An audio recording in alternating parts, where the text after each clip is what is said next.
So when I got here, this was a shop. It's actually not even being charged. It's like free. It was just crumbs and dirt and filth and whatever you could think of, cobwebs mostly.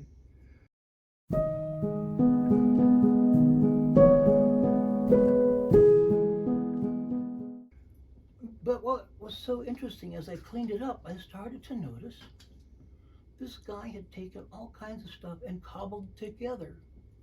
I mean, this is a premier cobble job. The guy had to be a genius in order to put these tables and these floors together. It was originally a horse stable. There's two doors there that you can't see, but this is not a car garage. No. It's a horse stable. So that's what he did for like many years is he was a furniture builder. So whatever was left over, he found a way to use. And so I was just in awe, cleaning this place. Oh God, I'm so glad to be here cleaning up this place. And so this is the stone carving studio, also storage space. A couple of days ago, I couldn't lift a stone that I needed to carve. I wanted to carve it, but the person who carried all my stuff, Mike Turley, got himself in an accident. He took on a cement truck. Fortunately, he can walk in a walker. But anyway, he carried these heavy stones, and I figured, well, gosh, nobody's going to buy them, and I can't carry them, so I'm going to increase my mother load by 2. I only have like 250 pounds left of virgin Carrara marble. Carrara marble, yes indeed. Carrara is the finest marble on the planet. It's just wonderful to carve. So where are you going to start carving this one? Well, you can't see any pencil marks on this one. I'll turn it around, and there's some pencil marks on here. I'm going to cut through here. I'm going to cut this up this way, and I'm going to cut it in over here. So it's going to be a more dramatic convolutions, more female quality to it, but there's lizards all over this thing. So you can see a hand here, a paw here, and a tail, and here he's biting her neck. So can you chop on it a little bit for us? Can you carve? Oh yeah. Oh yeah. We want to see some action, Will. Okay, all right. I wear gloves. I always wear goggles. Good for you. My goggles have a magnifier, which makes it really nice. You guys want goggles? If you think you're going to get chips in our eyes. Otherwise, we are glasses, so we're probably okay. Oh yeah, you're fine. If any big pieces come your way, duck. Duck, yeah.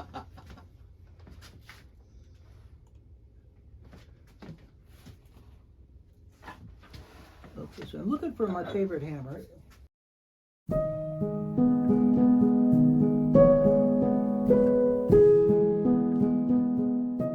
Which end to use on this? But you always wear goggles. You always want to wear something over your ears. A chip goes in your ear. It's really a drag to get out.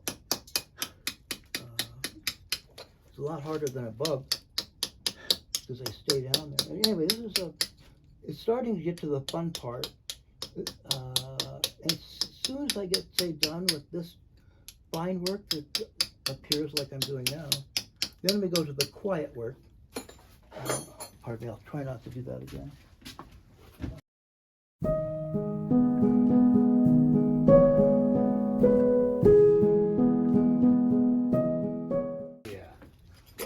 When you get down to a certain part, then you do the quiet work. This might take you for who knows how long. Yeah. In the face of art, time is meaningless. So you start with a heavier rasp and then go to a finer one as you go. Yeah. So then you get down. You take the heavier ones and you work down to the finer ones. This one here is pretty fine. Then after you do that, then you have sandpaper. Pardon me again, I'll bring over various papers. See, there's a stack of paper here. And I'm just gonna bring the whole stack over, because it looks like I have sandpaper that way, I guess. Yeah. So then, you would start with, say, like 80 grit. 80 grit is something you buy at a hardware, I'm not hardware, an auto store. It's very, very basic. And you keep doing this. You see I'm taking it down a little bit. So that's 80. Then you would go to, well, this is a 180. So, and I would generally have these down to much smaller things that we could deal with. And this is, I switched over. This is about a 320. This is a 220. And so it just gets finer and finer. So we start out at 80 to 60, 80, 100, 120, 220, 320, 400, 600, 800, 1,000. You do each one of those as you go? Each one? Yeah. And then 1,200, then 3,000. Holy cow. And then I use sapphire oxide. Yeah. Sapphire oxide is what makes this shine. Yeah. Wow. So that's a lot of sanding. But does it sand off pretty easy? I mean, does it get to fine? How long do you have to sand that to get it down to your 6,000 or whatever you're using? Till it's ready to go to this here. Yeah. I mean, would it take you 10 minutes, 20 minutes, or an hour to sand that to smooth? This general area would probably take about a little more than an hour. Oh, okay. So it goes pretty fast. Yeah, it does go fast. Yeah.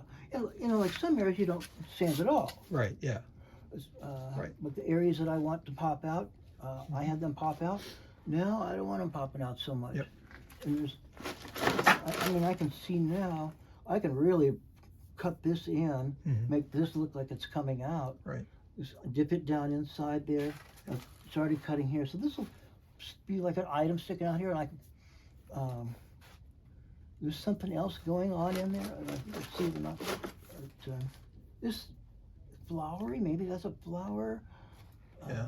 I can do a lot of stuff there. I mean, I could put a guy's nose there. So you let the stone take you where it wants to take you. Yeah, we kind of work together. Yeah. I think too that what I'm going to do is,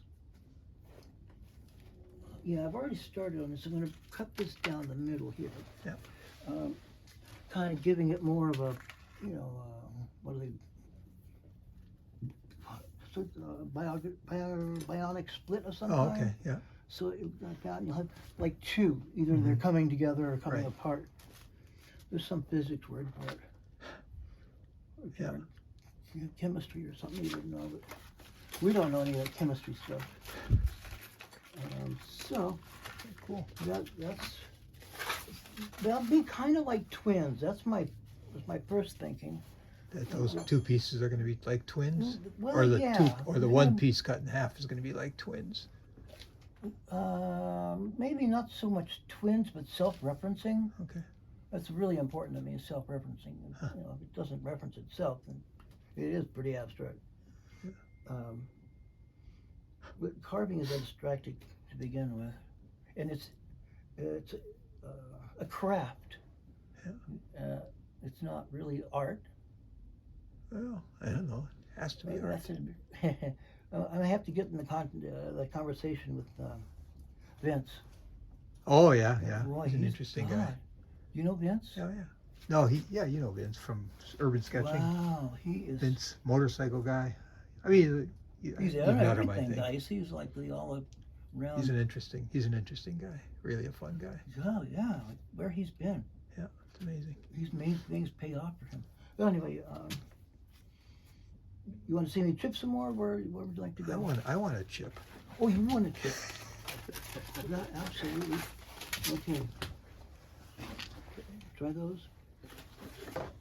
Certainly should try that hammer. And then there's another big hammer here that was down here.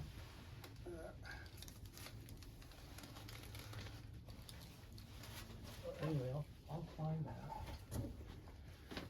Okay, pardon me. Okay, there was a big hammer. Oh, it's okay. I just want to play. Okay.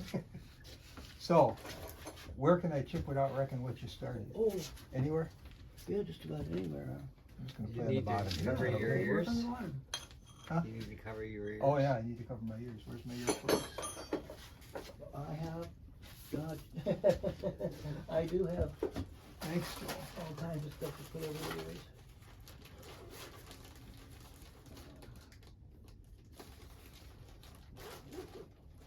I can put my hood over my ears. Why don't we do that? Okay, That'll put protect that my over your ears. head. Yeah, Gosh, I am so remiss. It's really, I got other stuff around. Okay, get serious. Yeah, now we're talking. It'd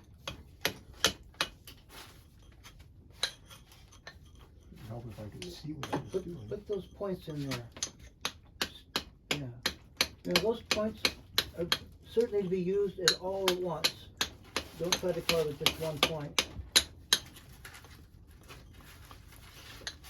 Because then they break off, and then I have really cool tools.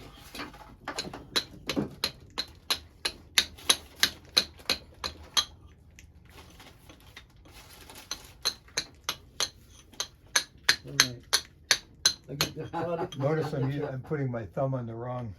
Oh, wrong did you find side. out? No, I caught myself before I hurt myself. It seems strange, and it is, but you'll get used to it.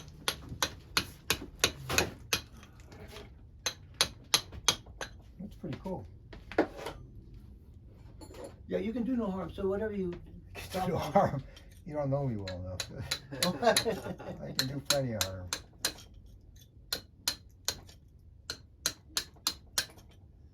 Well, the sign doesn't say beware of John Kennedy. Huh? The sign doesn't say beware of John Kennedy when you get to your house. Maybe it should. He's probably harmless.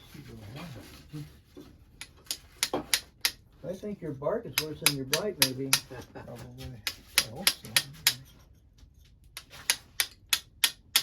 Like a paste, and I probably, look at, Yep. a pad, not a pad, but a cloth. Yeah. And it takes nothing to make it a mirror finish. Yeah. That's pretty cool. It's pretty amazing that you can get to something like this. You know, It is. it really is. I mean, chisel. You want to try it? No, I'm okay. Yeah. Really, you really have a good mental capability to see what you want to do. Oh yeah. Thank you. That says really a deep creative ability that most people don't have. Yeah, we're probably smart to not have that, because these things get heavy and they take up room. Most, Well, I'm finding most artists are limited by what they can see. You know, they try and make something. They try and make a horse because they can see a horse and they can have a reference horse. yeah. But to do something like this, it's a whole different realm. Yeah. It's completely. It is, and then you see people, also carvers and 3-dimensional types, Uh-huh. also stuck, not going where they can go, and the repetitive over and over things like horses with pointed toes. The incredible amount of the same thing over and over. And if they love that, that's good, you know. But it's just a different level of creativity to be able to repeat, slightly different things compared to something that's you can't even imagine. You're right. Really, I had a nightmare, and this is what happened.